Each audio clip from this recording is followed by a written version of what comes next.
2022. Good evening. I'm Paul Folger, and this is Nightcast. Tonight, 5 Investigates uncovers new body camera video and new allegations of racial discrimination at U.S. Bank.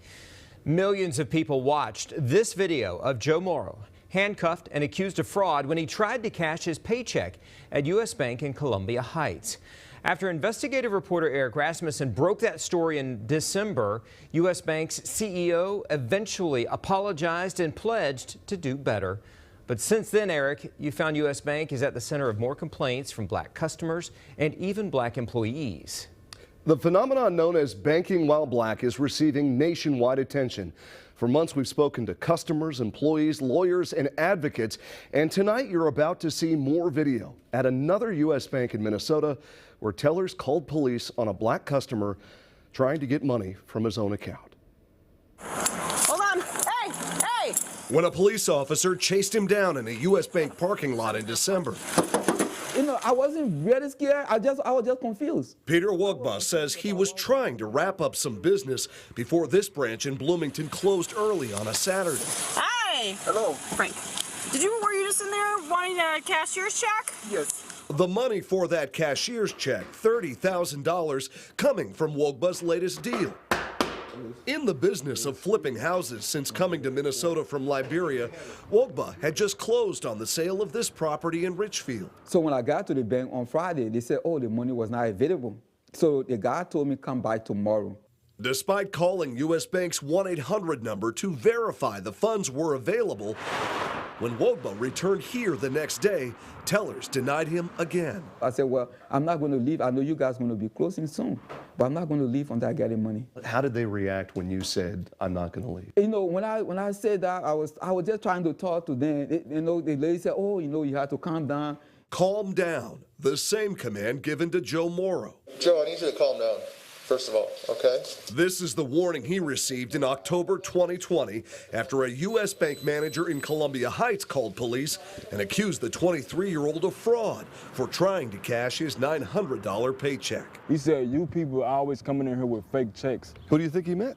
Black people. Days after 5 Investigates report sparked national outrage, U.S. Bank CEO Andy Cecere apologized and promised reforms. I would like to see them back it up. U.S. Bank CEO still won't sit down with us for an interview. In a statement, the company said it's launching training for de-escalation and conflict resolution.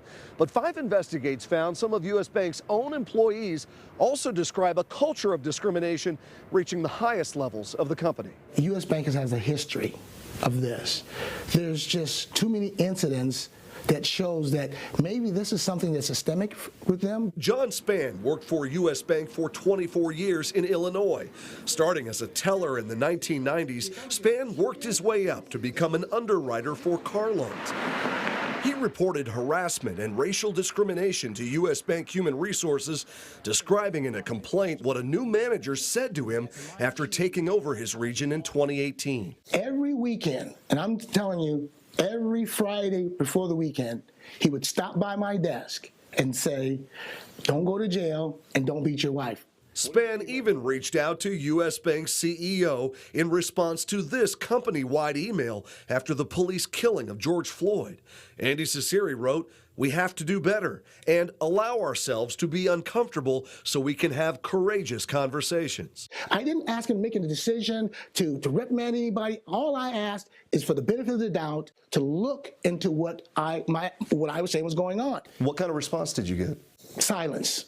No email, no response, no nothing. Less than 2 months later, Spann was fired. Now he's among those suing U.S. Bank. A longtime manager from Minnesota filed this lawsuit last month, accusing U.S. Bank of putting up a false facade of being interested in fostering diversity. That has to be called out, and people have to be fearless about calling that out. Renee Sattywhite is the president of the African American Credit Union Coalition. U.S. Bank recently gave $150,000 to her organization's anti-racism initiative.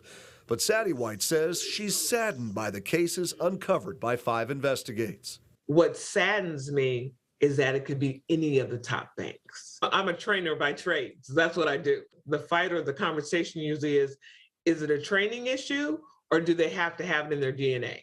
I believe in this case, being culturally sensitive is a training issue. You can learn to be culturally sensitive. Hold on. Hey!